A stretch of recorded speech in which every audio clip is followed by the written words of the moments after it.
इस बुलेटिन में बात भाईजान की नई डिमांड की। बकरीद पर कुर्बानी को लेकर विवाद के बीच उत्तर प्रदेश में सड़क पर नमाज पढ़ने की मांग उठने लगी है। ये मांग उठी है यूपी के अलीगढ़ से, जहां AIMIM के नेता ने बकरीद पर प्रशासन से सड़क पर नमाज पढ़ने की इजाजत मांगी, जबकि उत्तर प्रदेश में योगी का मैसेज क्लियर है कि सड़क पर नमाज पढ़ने की परमिशन नहीं मिलेगी। मगर भाईजान की जिद के बाद जी मीडिया की टीम ग्राउंड पर उतरी और जानना चाहा कि आखिर भाईजान की इस डिमांड पर अलग अलग शहरों में हिंदू और मुस्लिम पक्ष की क्या राय है।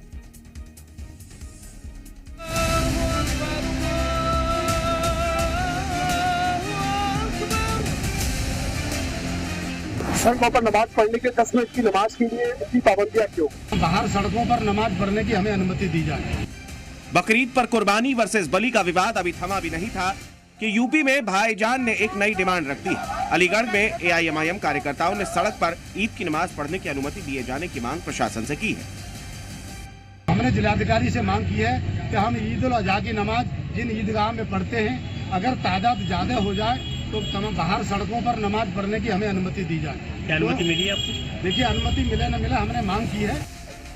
यही नहीं, भाईजान का तर्क है कि जिस तरह हिंदू समुदाय को सड़क पर कार्यक्रम आयोजित करने की परमिशन दी जाती है, उसी तरह ईद की नमाज सड़क पर पढ़ने की अनुमति दी जाए। सड़कों पर नमाज पढ़ने के 10 मिनट की नमाज के लिए इतनी पाबंदियां क्यों?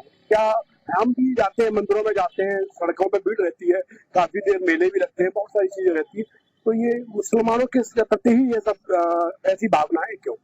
ये बीजेपी दो दर्जे का लोगों के साथ व्यवहार कर रही है। यूपी में बकरीद को लेकर योगी का सीधा आदेश है, कुर्बानी निर्धारित जगह पर ही होगी और सड़क पर नमाज नहीं पढ़ी जाएगी। साथ ही कोई नई परंपरा को प्रोत्साहित नहीं किया जाएगा। लेकिन अलीगढ़ के भाईजान हैं कि वो जिद पर अड़े हैं। भले ही AIMIM की तरफ से अलीगढ़ में ये मांग की गई, लेकिन भाईजान की नई डिमांड के बीच कई मौलाना ऐसे भी हैं जो सड़क पर नमाज नहीं पढ़ने के योगी के फैसले को सही ठहरा रहे हैं। लोग रोड पर नमाज न पढ़ें और ताकि रोड पर जो आने जाने वाले जो मुसाफिर हैं उनको आसानी हो, एम्बुलेंस वगैरह निकलने में आसानी हो, किसी को दिक्कत और परेशानी का सामना न करना पड़े।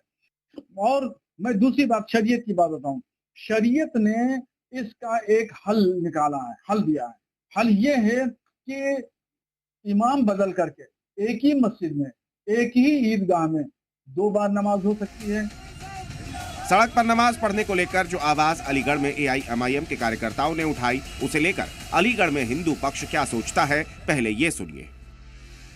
आपको नमाज पढ़नी है, आपको ईद मनानी है, आपको कोई भी त्योहार मनाना है, आप अपने जो धार्मिक स्थल हैं, मस्जिद हैं, मदरसे हैं, वहां पर मनाइए, नो डाउट, पूरा आपको छूट है। लेकिन आप सार्वजनिक स्थल को घेर कर रोड को बंद करके करेंगे तो ये किसी भी कीमत पर बर्दाश्त नहीं किया जाएगा। मुस्लिम पक्ष की अपनी भावनाएं हैं, शरीयत के प्रति उनकी आस्था है, मगर यूपी में योगी राज है और योगी राज मतलब कानून का राज, जो सबके लिए एक समान है, चाहे वो हिंदू हो या मुसलमान, अलीगढ़ हो, आगरा हो या बरेली। ना जगह से फर्क पड़ता है, ना ही धर्म से।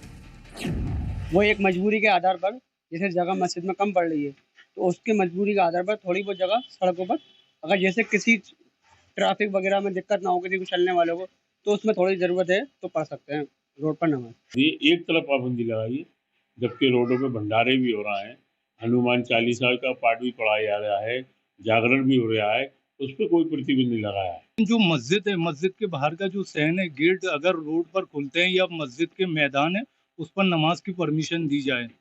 यात्राएं निकलती हैं, होली के त्यौहार भी होते हैं, तो कभी कोई एतराज नहीं करता, ना किसी को एतराज करना चाहिए। तो जब हमारी आधे घंटे की नमाज हो रही है, 15 मिनट की नमाज हो रही है, तो उसकी परमिशन देने में क्या परेशानी है? आप खाली क्या हिंदुओं के मुख्यमंत्री हैं या मोदी जी की क्या हिंदुओं के प्रधानमंत्री हैं? तो ये चलती रहेगी नमाज। किसी को रोड पर 10 मिनट की नमाज से क्या दिक्कत हो सकती है? ये तो एक अरसे से होता हुआ रहा, आज आप रोक के क्या साबित कर रहे हैं? ये तो गलत है बात। दरअसल सीएम योगी के आदेश के बाद प्रदेश में कानून व्यवस्था सख्ती से लागू करवाने में यूपी के सभी अधिकारी जुट गए हैं। शहर शहर योगी फोर्स फ्लैग मार्च कर रही है, क्योंकि बकरीद से पहले ईद उल फितर पर नमाज के बहाने अराजक तत्वों ने मुरादाबाद से मेरठ तक माहौल खराब करने की कोशिश की थी। लेकिन इस बार ऐसी किसी भी गलती की गुंजाइश योगी फोर्स छोड़ने वाली नहीं है। ब्यूरो रिपोर्ट, जी मीडिया।